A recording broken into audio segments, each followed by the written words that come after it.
Hi friends, నేను మీ doctor Swapna Chekkuri from Hyderabad women and fertility centre. Welcome to my channel. So ఈ రోజు ఏంటంటే మనం వారికోసిల్ గురించి డిస్కస్ చేసుకుందాం. అంటే అసలు వారికోసిల్ అంటే ఏంటి, సర్జరీ వల్ల మనకు యూజ్ ఉంటుందా లేదా అనేది కూడా చాలామంది మన వ్యూయర్స్ కమెంట్ బాక్స్లో అడుగుతున్నారు. అంటే దాని గురించి చెప్పండి అని చెప్పేసి, దానివల్ల యూజ్ ఉంటుందా లేదా. ప్లస్ మన దగ్గర కన్సల్టేషన్కి వచ్చే పేషెంట్స్ కూడా చాలామంది అడుగుతూ ఉంటారు, వారికోసిల్ ఉందని చెప్పారు, సో అది సర్జరీకి వెళ్ళాలా వద్దా అనేది కూడా చాలామందికి డౌట్స్ ఉన్నాయి. సో వాళ్ళ రిక్వెస్ట్ పరంగా మనం ఈ వీడియో చేయడం అనేది జరిగింది.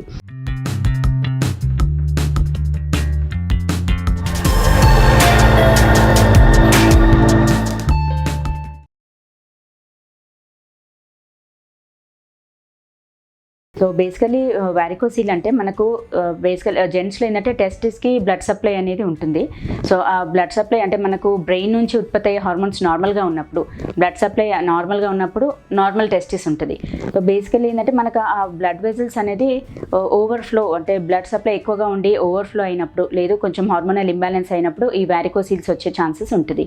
సో వారికోసిల్ వల్ల ఏంటి ప్రమాదం అంటే, వారికోసిల్ ఉండేసరికి ఏంటంటే బ్లడ్ సరఫరా కూడా ఎక్కువైపోయి అండ్ బ్లడ్ వెజల్స్ ఏంటంటే మల్టిపుల్ బ్రాంచెస్ లాగా డివైడ్ అయిపోయి ఎక్కువగా ఉంటుంది. బ్లడ్ సప్లై ఎక్కువ అయ్యేసరికి ఏంటంటే దాని టెంపరేచర్ అనేది రేజ్ అవుతుంది. యూజువల్గా స్క్రూటల్ టెంపరేచర్ ఏంటంటే మన బాడీ టెంపరేచర్ కంటే అట్లీస్ట్ ఒక 2 to 3 degrees తక్కువగా ఉండాలి. అప్పుడే వీర్యకణాల ఉత్పత్తి అనేది నార్మల్గా ఉంటుంది. సో నార్మల్ టెంపరేచర్ అంటే అరౌండ్ 35 degrees అలా మెయింటైన్ అవుతుంది. బట్ వారికోసిల్ ఉన్న వాళ్ళకి ఏంటంటే కొంచెం టెంపరేచర్ కూడా ఎక్కువగా ఉంటుంది.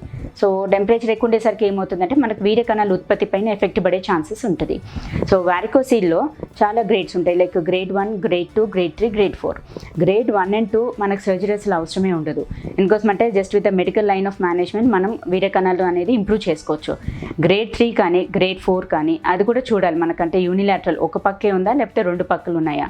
అండ్ దాంతోపాటు అసోసియేటెడ్ వేరే ఫ్యాక్టర్స్, అంటే దాంతోపాటుగా కొందరికి హైడ్రోసీల్ ఉంటుంది, మొత్తం నీరు అక్యుములేషన్ అలా ఉంటుంది. అలా ఉన్న వాళ్ళకు మాత్రం varicocele grade 3 or grade 4 with hydrocele అలా ఉన్న వాళ్ళకు సర్జరీతోని యూజ్ ఉండొచ్చు. అండ్ చాలామంది అడుగుతుంటారు, అంటే సర్జరీ అయిపోయాక మాకు ఖచ్చితంగా ఇంప్రూవ్మెంట్ ఉంటుందా అనేది. మ్యాక్సిమం చాలామందికి ఏంటంటే గ్రేడ్ 3, గ్రేడ్ 4 ఉన్న వాళ్ళకు సర్జరీ అయినప్పుడు ఇంప్రూవ్మెంట్ వచ్చే ఛాన్సెస్ ఉంటుంది.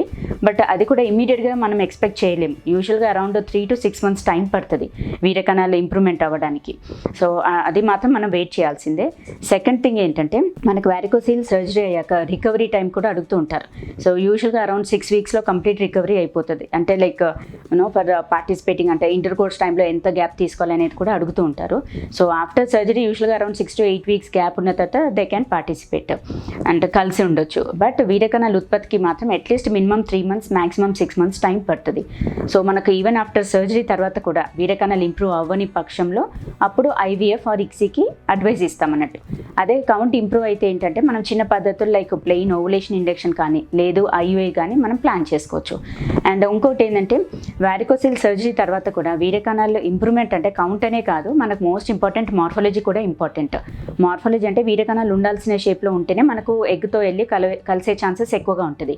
సో ఇలా varicocele surgery, post varicocele surgery తర్వాత చాలామందికి ఏంటంటే morphology even though count improve అయినా కానీ మార్ఫాలజీ ఇంప్రూవ్ అవ్వకపోవచ్చు. అండ్ కొందరికి ఏంటంటే DNA ఫ్రాగ్మెంటేషన్ ఇండెక్స్ అంటాం.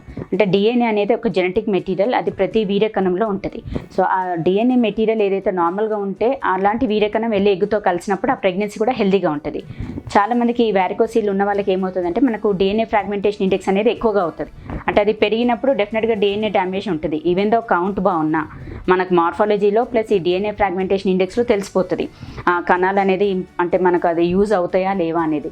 సో అలాంటి వీర్యకణాలతో ప్రెగ్నెన్సీ వస్తే ఏంటంటే ఎర్లీ మిస్క్యారేజెస్, అంటే ఫస్ట్ 3 monthsలో మిస్క్యారేజ్ అయ్యే ఛాన్సెస్ ఎక్కువగా ఉంటుంది. సో అందుకనే ఫ్రెండ్స్ మనము ఈవెన్ ఆఫ్టర్ సర్జరీ తర్వాత కూడా సిమెన్ అనాలిసిస్ చేసినప్పుడు మోస్ట్ ఇంపార్టెంట్ మనకు మార్ఫాలజీ ఒకటి చూస్తాము అండ్ DNA ఫ్రాగ్మెంటేషన్ ఇండెక్స్ చూస్తాం. అవి నార్మల్గా ఉంటే మనం చిన్న పద్ధతులు డెఫినెట్గా ట్రై చేసుకోవచ్చు.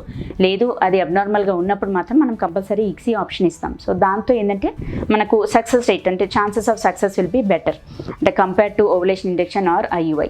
సో ఈ వీడియోలో ఏంటంటే మనము వారికోసిల్ గురించి అన్ని A to Z, అంటే రైట్ ఫ్రమ్ అసలు అంటే వారికోసిల్ అంటే ఏంటి, దానివల్ల మనకు సర్జరీ వల్ల యూజ్ ఉంటుందా లేదా, ఎవరికి సర్జరీ ఇండికేటెడ్, అండ్ సర్జరీ తర్వాత ట్రీట్మెంట్ ఆప్షన్స్, ఇవన్నీ కూడా డీటెయిల్గా డిస్కస్ చేసుకున్నాం. ఈ వీడియో మీకు నచ్చినట్లయితే, ఇన్ఫర్మేటివ్ అనిపించినట్లయితే please like my video and share with your friends and needy people.